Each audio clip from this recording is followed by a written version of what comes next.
والصلاة والسلام على رسوله الكريم محمد وعلى آله وأصحابه أجمعين.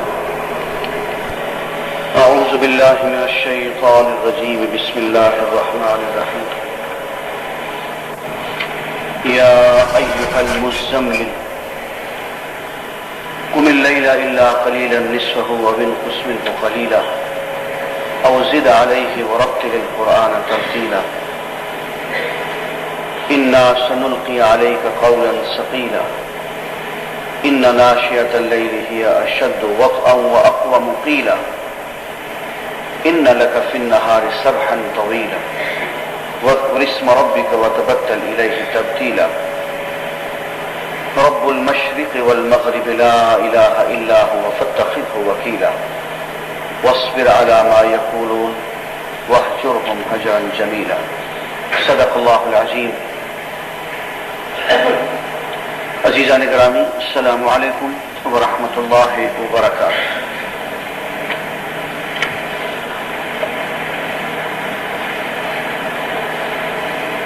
ایک سوال جو مسلسل پیش کیا جاتا رہا ہے وہ یہ ہے کہ ایک تو نظام تعلیم ہے اور ایک نظام تربیت ہے. اسلام کا نظام تربیت کیا ہے؟ کس طرح سے اسلام لوگوں میں اخلاق، تقوی اور روحانیت پیدا کرتا ہے؟ تو عزیزان گرامی،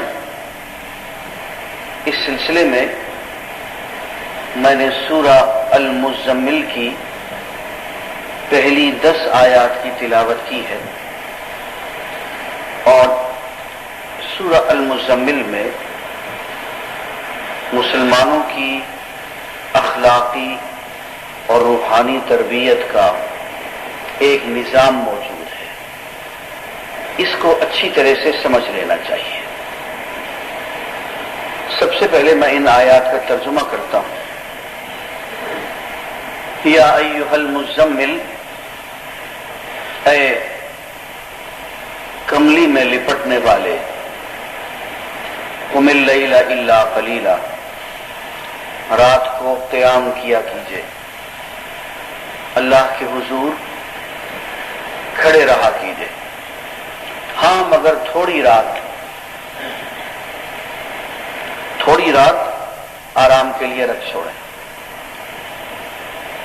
نصفہ او انقص منہ قلیلا، آدھی رات قیام کر لیں یا اس میں سے کچھ کم کر لیں.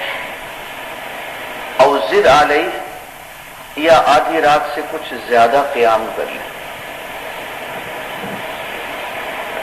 ورتل القرآن ترتیلا، اور قرآن مجید کو ٹھہر ٹھہر کے، سمجھ کے، غور و فکر اور تدبر کے ساتھ، دل سوزی کے ساتھ تلاوت کریں. انا سنلقی علیک قولا ثقیلا، ہم عنقریب آپ پہ ایک بوجھل ذمہ داری ڈالنے والے ہیں. ان ناشئۃ اللیل ہی اشد وطئا واقوم قیلا، یوں اس طرح سے رات کو اٹھ کھڑے ہونا نفس کو سختی سے روند ڈالتا ہے اور قول کو سیدھا کر دیتا ہے، قول اور عمل میں مطابقت پیدا کر دیتا ہے. انسانی زندگی کا سب سے بڑا مسئلہ یہ ہوتا ہے کہ قول کسی اور وادی میں ہوتا ہے، عمل کسی اور وادی میں ہوتا ہے. فرمایا اگر رات کو یوں اٹھ کھڑے ہوگے تو یہ مسئلہ حل ہو جائے گا، قول اور عمل دونوں ایک ہی وادی میں آ جائیں گے. ان لک فی النہار سبحا طویلا، دن کے وقت تو آپ کو بہت مشغولیت ہوتی ہے، رات کا وقت ہمیں دے دیا کیجیے. وَاذْكُرِ اسْمَ رَبِّكَ، اور پروردگار، اپنے پروردگار کے اسم کا، نام کا ذکر کیجیے۔ وَتَبَتَّلْ إِلَيْهِ تَبْتِيلًا، اور دل ہی دل میں سب سے کٹ کے اللہ سے جڑ جائیے۔ رب المشرق والمغرب، وہ پالنہار، وہ پروردگار جو مشرق کا بھی رب ہے، مغرب کا بھی رب ہے۔ لا الہ الا ہو، سوائے اس کے اور کوئی عبادت کے لائق نہیں، سوائے اس کے کوئی محبت کے لائق نہیں۔ فاتخذہ وکیلا، اس کو اپنا وکیل بنا لو۔ وکیل وہ ہوتا ہے کہ موکل اپنا مقدمہ اس کے حوالے کر دیتا ہے، کہ اپنے سارے معاملات اللہ کے حوالے کر، اس کو اپنا کار ساز، اپنا وکیل ٹھہرا لو، اسی پہ سارا بھروسہ کر لو۔ وَاصْبِرْ عَلَى مَا يَقُولُونَ، اور لوگ جو کچھ کہتے ہیں آپ کے بارے میں، دین کے بارے میں، اس پہ صبر کرتے چلے جائیں۔ وَاهْجُرْهُمْ هَجْرًا جَمِيلًا، اور خوبصورتی کے ساتھ، جمال کے ساتھ، وقار اور متانت کے ساتھ انہیں ان کے حال پہ چھوڑ دیں۔ ہر ایک کی بات کا جواب دینے کی ضرورت نہیں ہوتی۔ تو عزیزان گرامی، آپ نے ان آیات کا ترجمہ سن لیا، اب ذرا غور کریں کہ کن کن باتوں کا حکم دیا گیا ہے۔ سب سے پہلے تو حضور کی ایک کیفیت کا ذکر کہ آدمی کو جب کوئی فکر ہوتی ہے، چنتا ہوتی ہے، پریشانی ہوتی ہے، اداسی ہوتی ہے، تو وہ کپڑا چادر اوڑھ کے اس کی بکل مار کے بیٹھ جاتا ہے۔ حضور اکرم صلی اللہ علیہ وسلم کو ایک ہی پریشانی تھی، اور وہ دین کا کام کرنے کی پریشانی تھی، یہی ایک غم تھا۔ خدا کرے یہ غم ہم سب کے دلوں کو لگ جائے، اور کوئی غم نہیں تھا۔ اسی سے وہ بوڑھے ہوتے چلے جا رہے تھے۔ قرآن کہتا ہے فَلَعَلَّكَ بَاخِعٌ نَفْسَكَ عَلَىٰ آثَارِهِمْ إِن لَّمْ يُؤْمِنُوا بِهَٰذَا الْحَدِيثِ أَسَفًا، اے نبی تم تو اپنے نفس کو گھلا دو گے، اپنی جان گنوا دو گے، ان کے غم میں مر جاؤ گے۔ اس غم میں عَلَىٰ آثَارِهِمْ، ان کی ان حالتوں پہ کہ یہ لوگ ایمان نہیں لا رہے، دین کی طرف نہیں بڑھ رہے، تمہاری دعوت کو قبول نہیں کر رہے، اس غم میں تم اپنی جان گھلا دو گے۔ ایک فرمایا طٰہٰ مَا أَنزَلْنَا عَلَيْكَ الْقُرْآنَ لِتَشْقَىٰ، اے حبیب، اے طٰہٰ، ہم نے قرآن اس لیے نازل نہیں کیا کہ ہم آپ کو غم میں اور سختی میں اور مشقت میں ڈال دیں۔ آپ نے تو اس کو اپنا ایک روگ بنا لیا ہے، ایک ہی غم میں آپ تو گھلتے چلے جا رہے ہیں۔ میں جب مدینہ منورہ سے رخصت ہو رہا تھا، ایک طویل قیام کے بعد، سال ہر سال، تو مجھ پہ غم تھا۔ تو وہاں ایک شیخ طریقت ہیں مولانا مظہر علی خان مدثر اللہ علیہ، انہوں نے میری حالت دیکھ کے کھانے پہ بلایا ہوا تھا، بہت لوگ کھانے پہ تھے، کہنے لگے ملک صاحب ایک شعر آپ ابھی ابھی وارد ہوا ہے اور آپ کے لیے آیا ہے یہ شعر۔ میں نے کہا جی ارشاد ہو۔ تو کہتے ہیں محمد کا غم جس کے سینے میں ہے، محمد کا غم جس کے سینے میں ہے، جہاں بھی رہے وہ مدینے میں ہے۔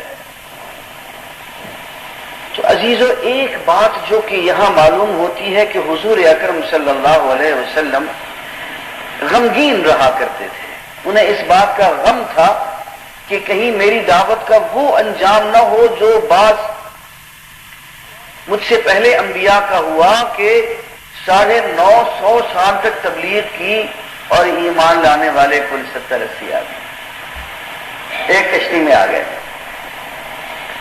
حضرت نوح علیہ السلام نے 950 سال تک تبلیغ کی اور کل تعداد ایمان لانے والوں کے 70-80۔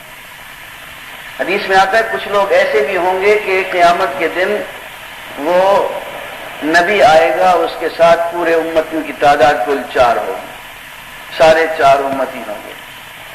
نبی آئے گا اور پوری امت کی تعداد کل 3 ہوگی۔ نبی آ رہا ہوگا، کل اس کے ماننے والے 2 ہوں گے۔ ایک نبی ایسا بھی ہوگا کہ اس کے ماننے والے صرف اکیلا ایک آدمی ہوگا، اور یہ بھی ہے کہ ایک نبی ایسا بھی آئے گا جس کے ماننے والا ایک بھی نہیں ہوگا۔ اس بات سے آپ ڈرتے تھے کہ یہ دین کا کام، اور یہ آپ کے علم میں تھا کہ آپ آخری نبی ہیں، کہیں یہ کام سارے کا سارا رہ نہ جائے، اور آپ کی عمر 40 سے تو گزر چکی تھی۔ تو اس صورتحال پہ اللہ تعالیٰ نے ایک نصاب عطا فرما دیا کہ ایک کام آپ خود بھی کریں اور اپنے ماننے والوں سے بھی کریں۔ نمبر 1، رات کو قیام کریں، قیام اللیل کریں، آدھی رات یا آدھی رات سے کم یا آدھی رات سے زیادہ اللہ کے حضور کھڑے ہو جائیں، نماز پڑھیں۔ اس کو تہجد بھی کہتے ہیں، قیام اللیل بھی کہتے ہیں۔ اور اس میں زور زیادہ رکعتیں پڑھنے پہ نہیں ہے، قرآن مجید سمجھنے پہ ہے، قرآن مجید کو اپنے رگ و ریشے میں اتارنے پہ ہے۔ فرمایا کہ رات کو کھڑے ہوں، وَرَتِّلِ الْقُرْآنَ، قرآن کی ترتیل کریں۔ ترتیل کے میں نے دوستو اس طرح سے پڑھنا نہیں ہے جیسے ہمارے یہاں رمضان میں تراویح میں حفاظ صاحبان پڑھتے ہیں، 15 منٹ میں 10 منٹ میں سپارہ غائب، ایسا نہیں ہوتا دوست۔ حضور اکرم صلی اللہ علیہ وآلہ وسلم آدھی رات تک نوافل پڑھتے تھے، آپ کے پاؤں سوج جاتے تھے، اور کل 8 رکعتوں میں آپ کی آدھی رات پوری گزر جاتی تھی۔ یعنی عبداللہ بن مسعود کہتے ہیں کہ میں حضور کے پیچھے آ کے کھڑا ہو گیا خاموشی سے، تو حضور اکرم صلی اللہ علیہ وسلم نے پہلی رکعت میں سورہ البقرہ پڑھی، 2.5 پارے۔ میرا خیال تھا کہتے ہیں کہ سورہ البقرہ کے بعد حضور رکوع میں چلے جائیں گے، تو آپ نے سورہ آل عمران شروع کر دی، وہ پڑھ لی۔ کہنے میرے خیال تھا کہ آل عمران کے بعد تو وہ ضرور رکوع میں چلیں گا، آپ نے سورہ نساء شروع کر دی۔ 3 سورتیں اکٹھی پڑھ کے آپ پھر رکوع میں گئے۔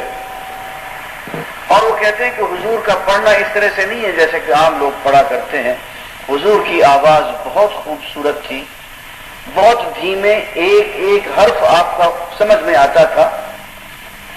اور قرآن مجید جب آپ پڑھتے تھے تو پڑھتے پڑھتے جب آیتیں رحمت کی آتی تھی تو تلاوت کے دوران، نماز کے دوران آپ دعا مانگنے لگ جاتے، اللہ کی رحمت کی بھیک مانگتے تھے۔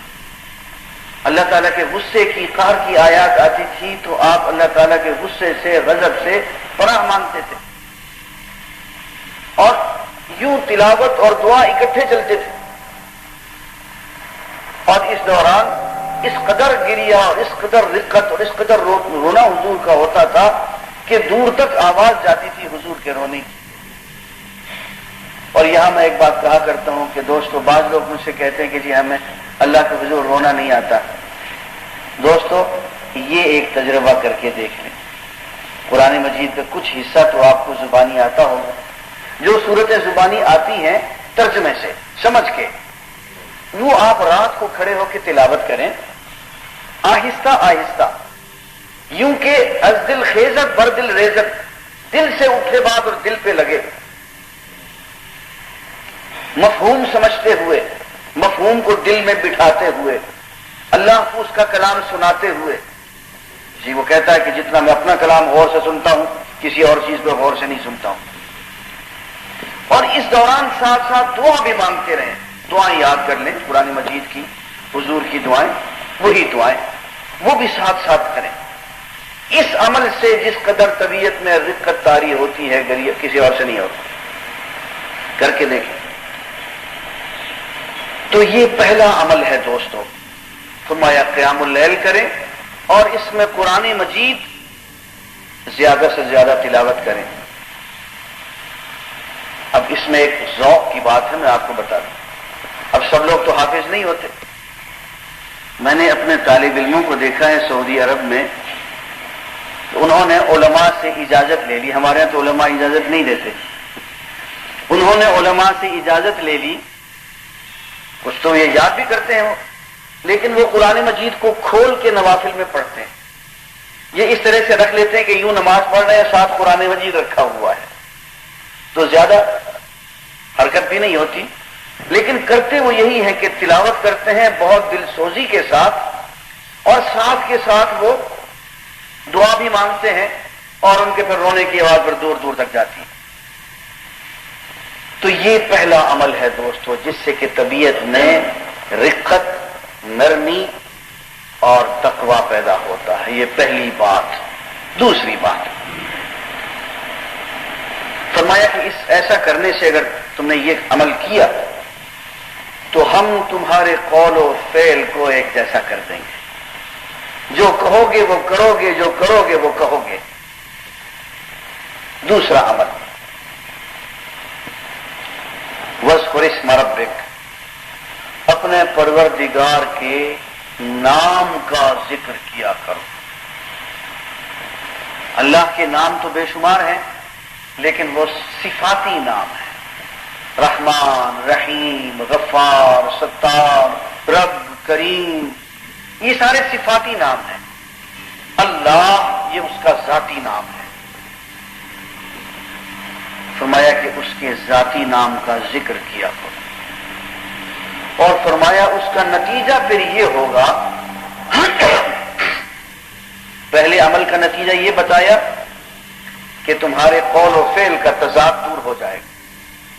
دوسرا عمل ذکر، اس کا نتیجہ یہ بتایا تبتل الیہ تبتیلا، دل ہی دل میں محبت کا رشتہ غیروں سے کٹ جائے گا، اللہ سے جڑ جائے. یہ دوسرا عمل بتایا اور دوسرے عمل کا ساتھ ہی ساتھ نتیجہ بتا دیا. ایک بات دوستوں میں آپ سے عرض کروں کہ قرآن مجید زیادہ زور رات کی عبادت پہ دیتا ہے. یہ رات کا معاملہ بڑا عجیب ہے. پرتھوی راج نے جب کہا تھا نا شہاب الدین ان کو، مولانا معین الدین اجمیری کو، کہ میرے ملک کو 15 دن کے اندر اندر چھوڑ دو ورنہ قتل کر دوں گا، تو خواجہ معین الدین اجمیری رحمۃ اللہ علیہ نے کہا کہ نہ ترسد بلائے کہ شب درمیان، ایک رات ہمیں اللہ سے بات کرنے کو مل جائے تو پھر کوئی مصیبت نہیں رہتی. یہ تو 15 راتیں ہیں، 15 راتوں میں تو ہم اللہ سے فیصلہ کروا لیں گے. فرماتے ہیں نہ ترسد بلائے کہ شب درمیان، ایک رات درمیان میں ہو تو پھر کسی مصیبت سے نہیں ڈرنا چاہیے.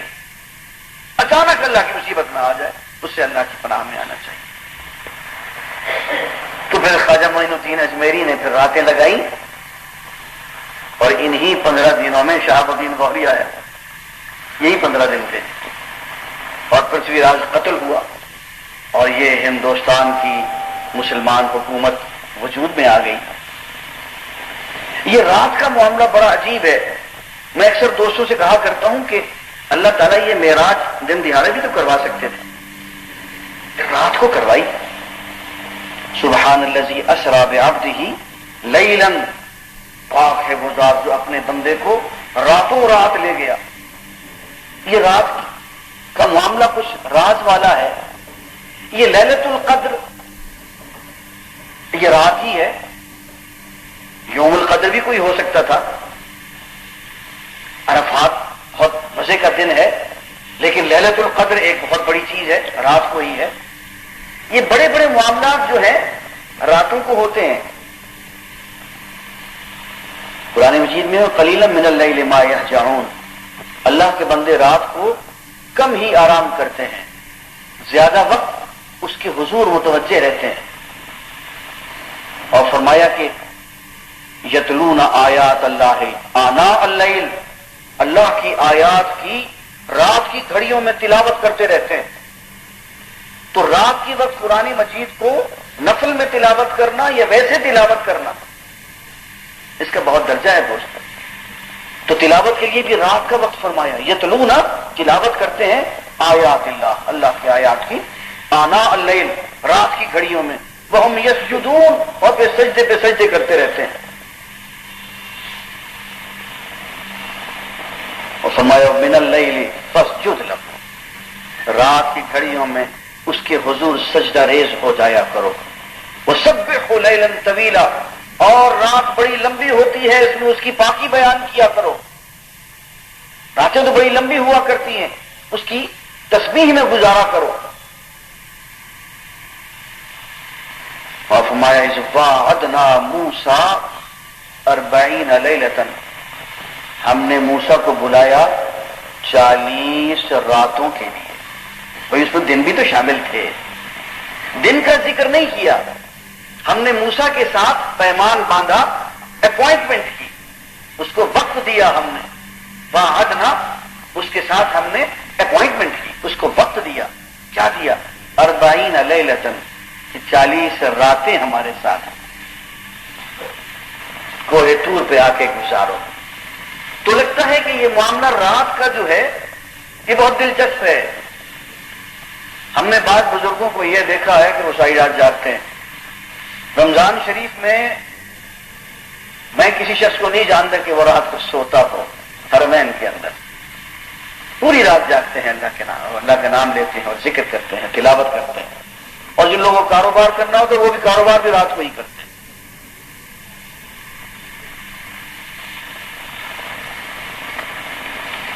اسی طرح سے عزیزان گرامی، دوسرا عمل جو ہے وہ قرآن مجید کی تلاوت کا ہے. وہ بھی رات کو کثرت کے ساتھ کیا جائے. رات کو سونے سے پہلے تلاوت کی جائے، رات کو درمیان میں جاگ آ جائے، کچھ آیات آپ کو یاد ہوں. قرآن مجید کی آخری صورت ہے قل اعوذ برب الفلق، قل اعوذ برب الناس، یہ پڑھنی چاہیے.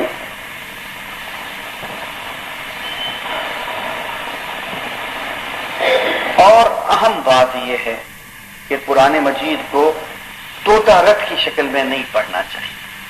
قرآن مجید کو تو دوستو دیکھ لینا بھی عبادت ہے، بغیر سمجھے پڑھنا بھی عبادت ہے، سننا بھی عبادت ہے. لیکن اجر تو ہے اس میں، بغیر سمجھے پڑھ لینے میں بھی اجر ہے. لیکن دوستو مقصد جو ہے وہ قرآن مجید کو سمجھنا ہے، وہ سمجھ کے پڑھنا چاہیے. اور پھر ذکر کی بات، فرمایا قد افلح من تزکا، وہ شخص کامیاب ہو گیا جس نے تزکیہ اختیار کیا. وذکر اسم ربہ، اور اپنے پروردگار کے اسم کا ذکر کیا. فصلی، اور پھر نماز پڑھی. یہاں سے ایک بات ہمیں بزرگوں نے، مفسرین نے یہ بھی بتائی کہ جس شخص کو نماز میں خشوع و خضوع حاصل نہ ہو، تو اس آیت سے ثابت ہوتا ہے کہ اللہ کا ذکر کثرت کے ساتھ کرنے سے اس کو نماز میں بھی خشوع و خضوع حاصل ہو جائے. بعض لوگ کہتے ہیں جی نماز کے لیے کھڑے ہوتے ہیں، پھر ادھر کا خیال آتا ہے، پھر ادھر کا خیال آتا ہے، 100 طرح کے خیال آتے ہیں نماز میں. عزیزان گرامی، کثرت ذکر سے سوائے اللہ کے اور کسی کا خیال نہیں آتا. کسی بزرگ سے پوچھا کہ جی ہمیں تو نماز میں ادھر ادھر کے خیال آتے ہیں، آپ کو بھی آتے ہیں؟ انہوں نے کہا نہیں آتے، نماز میں بھی نہیں آتے، ویسے بھی نہیں آتے. نماز میں نہ ہو پھر بھی سوائے اللہ کے کسی اور کا خیال نہیں آتا. تو یہ ایک خیال جمانے کی بات ہے، جس کو فکر کہتے ہیں، جس کو مراقبہ کہتے ہیں، دھیان کہتے ہیں. گفتگو کسی سے ہو تیرا دھیان رہتا ہے، ٹوٹ ٹوٹ جاتا ہے سلسلہ تکلم کا. فرمایا کہ وَاذْكُرِ اسْمَ رَبِّكَ بُكْرَةً وَأَصِيلًا، اپنے پروردگار کے نام کا ذکر کیا کرو. دوستو قرآن مجید میں جتنا اللہ کے نام کے ذکر کی تلقین ہے، سب سے زیادہ قرآن مجید کی تلاوت اور سمجھنے کی تلقین ہے. اس کے بعد یہاں پہ دیکھیے اسی ترتیب سے آ رہا ہے. ترتیل کا ذکر پہلے کر دیا، اس کے بعد اللہ کے نام کے ذکر کی بات کر دی. فرمایا وَاذْكُرِ اسْمَ رَبِّكَ بُكْرَةً وَأَصِيلًا، اپنے پروردگار کے نام کا ذکر کیا کرو صبح بھی اور شام بھی. یہ بکرتن واسیلہ یہ محاورہ ہے. جب ہم ترجمہ کرتے ہیں تو ہم یوں کہتے ہیں کہ صبح اور شام ذکر کیا کرو. اس سے مراد صبح اور شام نہیں ہے، اس کا مراد ہر وقت ہے. 24 گھڑی ہر وقت اللہ کے نام کا ذکر، صبح ہو اور شام ہو اللہ کے نام کا ذکر کرتے کرو. جب تیرا ذکر چھڑ گیا صبح مہک مہک اٹھی، جب تیرا غم جگا لیا شام مچل مچل گئی. تو معلوم ہوا کہ صبح و شام کا فرق نہیں، رات اور دن کا فرق نہیں، ہر وقت اللہ کے ذکر میں لگے رہو. وَاذْكُرْ رَبَّكَ فِي نَفْسِكَ تَضَرُّعًا وَخِيفَةً، اپنے جی ہی جی میں، فی نفسک، اپنے جی ہی جی میں اللہ کا ذکر کیا کرو.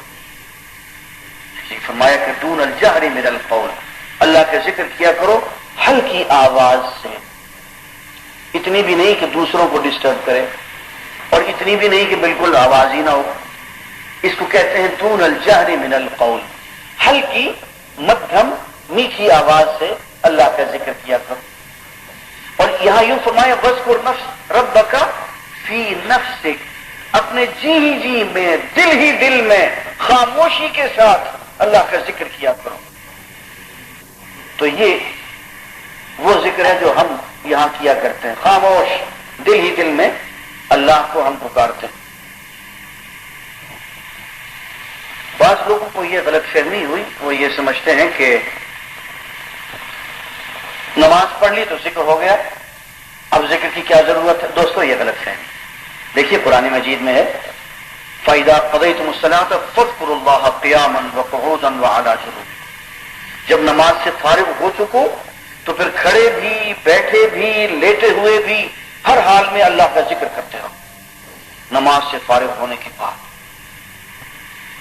تو یہ تین باتیں، قیام اللیل، پھر اس میں تلاوت، اور پھر اللہ کے نام کا ذکر، اور اس نتیجے کے ساتھ کہ دل میں اللہ کے سوا ہر ایک سے کٹ جائے، دل میں اللہ کی محبت جو ہے وہ گھر کر لے. اور نمبر 4 فرمایا فَاتَّخِذْهُ وَكِيلًا، اس کو اپنا وکیل بنا لو، سارے معاملے اس کے سپرد کر دو. آپ اس کے کام میں لگ جاؤ اور اپنے سارے کام اس کے ذمہ ڈال دو. اس کو کہتے ہیں توکل. آپ اللہ کے کام میں لگ جاؤ اور اپنے سارے کام اس کے ذمہ ڈال دو. اللہ کا کام کیا ہے کہ اس کے دین کو، اس کے کلام کو، اس کے حبیب کی سنت کو ہم سمجھیں، سمجھائیں. اور باقی ہماری ضرورتیں، ہم کھائیں گے کیا، پیئیں گے کیا، رہائش، ہماری ضروریات، یہ آپ دیکھیں گے کہ اس کا انتظام وہ خود کرے گا. وہ اسباب آپ کو دیتا چلا جائے گا، وہ آپ کو راہوں پہ لگاتا چلا جائے گا. وہ یرزقہ من حیث لا یحتسب، ایسے عالم میں وہ اس طرح سے رزق دے گا جہاں سے آپ کو گمان بھی نہیں ہوگا. آپ کے پروگرام سے دور باہر وہ آپ کے لیے نئے سے نیا پروگرام لاتا چلا جائے گا جو آپ کی سمجھ میں آنے والا نہیں تھا. لیکن شرط یہ ہے، فرماتے ہیں کہ تم اس کے کام میں لگ جاؤ اور دیکھو پھر وہ تمہارے کام کیسے کرتا ہے. یہ مفہوم ہے فَاتَّخِذْهُ وَكِيلًا، اس کو تم اپنا وکیل ٹھہرا، اس کو اپنا کارساز ٹھہرا لو اور اس پہ تم توکل کرو. دوستو توکل میں اور تواکل میں فرق ہے. توکل یہ ہوتا ہے کہ انسان جو کچھ خود کر سکتا ہے وہ کرے اور نتائج اللہ پہ ڈال دے. جو کچھ اللہ نے ہم پہ فرض کیا ہے وہ ہم کریں اور پھر نتیجے کا محکمہ اس کے سپرد کر. یہ تو ہے توکل. تواکل یہ ہے کہ ہم کچھ بھی نہ کریں، گھر میں بیٹھ جائیں ہاتھ پاؤں توڑ کے، جو اس نے ہم پہ فرض کیا ہے وہ بھی نہ کریں اور صرف نتیجے کا انتظار کرتے رہیں، یہ گمراہی کی بات ہے، یہ حرام ہے، یہ ممنوع۔ جو اللہ نے فرض کیا ہے وہ تو کرنا ہے۔ تو فرمایا کہ اپنے سارے معاملات اللہ پہ چھوڑ دو اور اس پہ پورا پورا بھروسہ کرو، اپنی سی کوشش کیے جاؤ اور دیکھو پھر وہ کیا کرتا ہے۔ اور آخری بات، یہ 4 باتیں بتا دی، قیام اللیل، قرآن مجید کی تلاوت، اللہ کے نام کا ذکر اور اللہ پہ بھروسہ، اس کو وکیل ٹھہرا لینا، اور آخری بات وَاصْبِرْ عَلَى مَا يَقُولُونَ، لوگ جو کچھ کہتے پھریں اس پہ صبر کرنا۔ عزیزان گرامی، آپ ذرا غور کریں کہ حضور اکرم صلی اللہ علیہ وآلہ وسلم پہ کون سا الزام قریش میں نہیں لگایا؟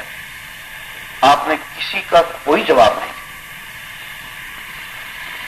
حدیث میں آتا ہے کہ ایک صحابی کہتے ہیں کہ میں نے اس عالم میں دیکھا کہ حضور اکرم صلی اللہ علیہ وسلم عکاظ کے میلے میں مجمع عام سے یوں گفتگو فرما رہے تھے اور چلتے ہوئے کہہ رہے تھے ایھا الناس قولوا لا الہ الا اللہ تفلحوا، اے لوگو لا الہ الا اللہ کا اقرار کر لو کامیاب ہو جاؤ۔ کہنے کہ ایک شخص تھا جو پیچھے سے حضور پہ مٹی اور کنکر پھینک رہا تھا، گالیاں بک رہا تھا اور یہ کہہ رہا تھا کہ لوگوں اس شخص کی آواز، اس شخص کی بات نہ سنو، گمراہ ہو جاؤ گے، تمہارے خاندان ٹکڑے ٹکڑے ہو جائیں گے، تم برباد ہو جاؤ گے۔ صحابی کہتے ہیں کہ حضور اکرم صلی اللہ علیہ وآلہ وسلم اس شخص کی پتھروں کی طرف، اس کی مٹی کی طرف، اس کی بکواس کی طرف کوئی دھیان نہیں دے رہے تھے، اور اپنی گفتگو جو آپ فرما رہے تھے انتہائی سکون کے ساتھ، جیسے کہ یہ خبیث پیچھے ہے ہی نہیں، پیچھے سے کوئی پتھر کنکر آ ہی نہیں رہا، جیسے کوئی پتھر لگ ہی نہیں رہا، جیسے اس کی آواز میں کوئی زہر ہے ہی نہیں۔ اس کی آواز کو، اس کی خبیث گفتگو کو بالکل انسنا کیے ہوئے حضور اکرم صلی اللہ علیہ وسلم اس کے وجود کو ہی تسلیم نہیں کیا آپ نے، اور آپ اپنے تئیں مسلسل گفتگو فرماتے رہے اور توحید پہ، لا الہ الا اللہ پہ آپ لوگوں کے ساتھ گفتگو کرتے رہے اور دین کی تبلیغ میں پوری تندہی سے کام کرتے رہے۔ ایک شخص حضور اکرم صلی اللہ علیہ وآلہ وسلم کی خدمت میں حاضر ہوا، اسلام قبول کیا، آپ کے ہاتھ پہ بیعت کی۔ حضور اکرم صلی اللہ علیہ وسلم نے اس کو غور سے دیکھا اور آپ نے کہا تجھ سے پہلے کہیں ملاقات ہوئی ہے؟ تو وہ آپ دیدہ ہو گیا، اس کی آنکھوں میں آنسو آ گئے، کہنے لگے ہاں یا رسول اللہ ہوئی ہے۔ آپ دین کی تبلیغ فرما رہے تھے مکہ کے اندر اور میں نے آپ کے ساتھ بہت بدتمیزی کی تھی، میں نے آپ کو بہت گالیاں دی تھی اور آپ نے مجھے کوئی جواب نہیں دیا تھا۔ دوستو یہ دیکھو کہ حضور پہ کیا الزامات نہیں لگے، کیا گالیاں نہیں دی گئی، کیا پتھر، کیا روڑے، کیا کانٹے، کیا گندگی، بوجھڑیاں کیا نہیں آپ پہ پھینکی گئی۔